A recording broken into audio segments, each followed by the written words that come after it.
కనిపిస్తున్నాయి. ఇటు కాంగ్రెస్ పార్టీలోకి మమతా బెనర్జీ చేరనున్నట్లుగా తెలుస్తుంది. అయితే దీనికి సంబంధించి మనతో పాటు మాట్లాడడానికి కాంగ్రెస్ సీనియర్ నాయకులు తులసిరెడ్డి గారు అందుబాటులో ఉన్నారు. తులసిరెడ్డి గారు నమస్కారం అండి. నమస్తే. సో ఇటు తులసిరెడ్డి గారు ఇటు సోనియా గాంధీతో మమతా బెనర్జీ భేటీ కావడం, అదేవిధంగా అభిషేక్ ఇటు రాహుల్ గాంధీతో భేటీ కావడం, ఓవరాల్ గా మళ్ళీ మమత తిరిగి మళ్ళీ సొంత గూటికి చేరబోతుంది అనే వార్త వస్తుంది. దీనికి సంబంధించి మీరేం చెప్తారండి? ఆల్రెడీ ఆవిడ ఇండియా కూటమిలో పార్ట్ అండ్ పార్సల్. కాకపోతే ఏమంటే ఆ రాష్ట్ర ఎన్నికల్లో మాత్రం సెపరేట్ గా కంటెస్ట్ చేసినప్పటికీ ఇండియా కూటమిలో పార్ట్ అండ్ పార్సల్. మరి ఆ విధంగా మన ఇండియా కూటమి సభ జరగడం జరిగింది, దానికి ఆవిడ పోవడం జరిగింది. కాబట్టి ఇండియా కూటమిలో పార్ట్ అండ్ పార్సల్ గా ఇప్పుడుండే ఆవిడ పరిస్థితుల్లో ముందు తిన్న కొంచెం తగ్గి వచ్చేసి సోనియా గాంధీని రాహుల్ గాంధీని కలవడం అనేది ఒక యాంగిల్. లేదు, రెండవది వచ్చేసి పార్టీని తృణమూల్ కాంగ్రెస్ ను కాపాడుకునేదానికి ఒకవేళ సోనియా గాంధీ గారి ప్రత్యక్ష సపోర్టో పరోక్ష సపోర్టో ఒక సలహాను తీసుకుండేది రెండవది. మూడవది కాంగ్రెస్ పార్టీలోనే చేరడం అనేది మూడవది. ఆవిడ చేరడము లేకుంటే పార్టీని మర్చేయడము అనే యాంగిల్.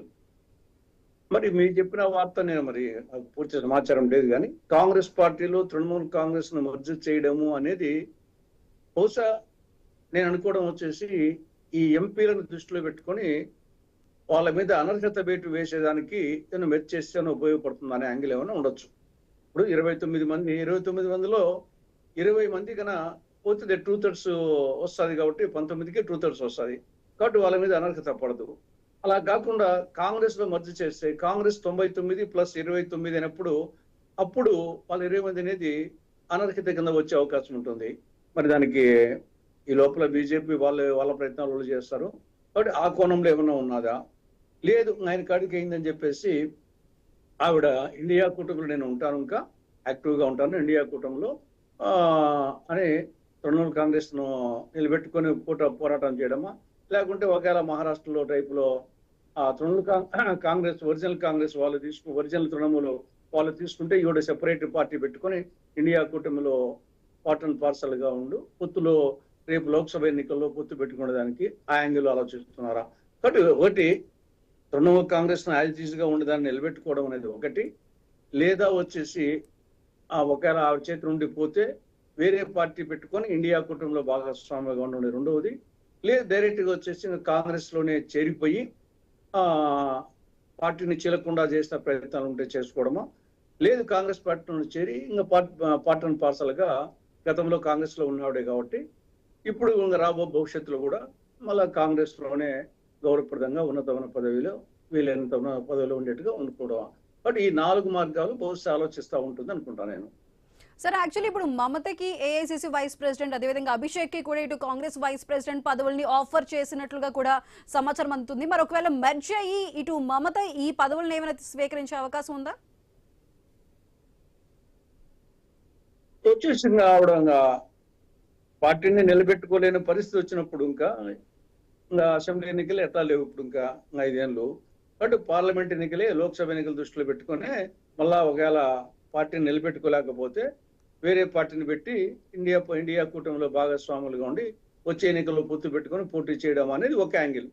లేదు వచ్చేసి ఇంకా కాంగ్రెస్ లోనే ప్రముఖ పాత్ర వహించి కనీసము వచ్చే ఎన్నికల్లో వెస్ట్ బెంగాల్లో వచ్చేసి అక్కడ స్థానికంగా ఉండే కాంగ్రెస్ లీడర్స్ ప్లస్ ఆవిడ కలిసి ఒక బలీయమైన శక్తిగా ఏర్పడి బీజేపీకి ప్రతిఘటన ఇవ్వడమా, ఆ 2 మార్గాల్లోనే చూడాలి. మరి అంటే ఓవరాల్ గా ఇటు పార్టీని కాపాడుకునేందుకు మమతా బెనర్జీకి ఇది ఒక కొత్త రాజకీయ వ్యూహం, కాంగ్రెస్ తో కలిస్తేనే టీఎంసీ పార్టీ తనకు నిలబడుతుంది అనే ఒక భావన అనుకోవచ్చా?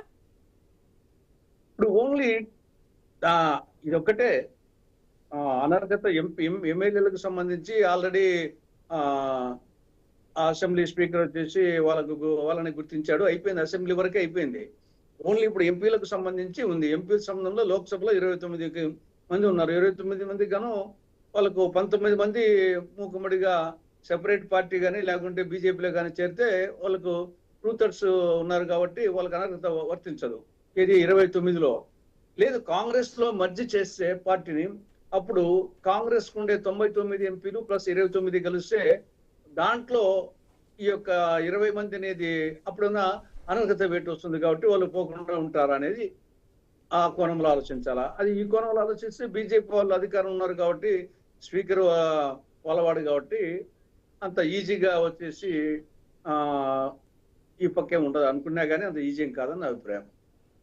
ఓకే అండి, thank you so much Tulasireddy గారు. పార్టీని కాపాడుకోవాలనుకున్నప్పుడు ఆ వచ్చేసి ఓన్లీ ఈ అనర్హత వేటు కాపాడుకున్న అనర్హత వేటు పడే భయంతో నిలబెట్టుకునే ప్రయత్నం చేయాల్సింది తప్పనిచ్చేసి లేకుండా వేరే మార్గం లేదు. కాంగ్రెస్ పార్టీలో చేరితే డెఫినెట్ గా కాంగ్రెస్ పార్టీలో మధ్య అయితే పార్టీ ఒకవేళ ఉన్నా ఉండకున్నా ఆవిడకు తగిన గౌరవం ఉంటుంది దాంట్లో నో డౌట్. ఎందుకంటే 15 సంవత్సరాల పాటు ఏకఛత్రాధిపత్యంగా పరిపాలించిన అంత పెద్ద రాష్ట్రాన్ని ఒక పోరాట యోధురాలు డెఫినెట్ గా గతంలో కాంగ్రెస్ పార్టీలో ఉన్నవాడే కాబట్టి ఆవిడకు డెఫినెట్ గా సముచిత గౌరవం ఉంటుంది. ఓకే అండి, ఓకే తులసిరెడ్డి గారు, థ్యాంక్ యూ సో మచ్ అండి.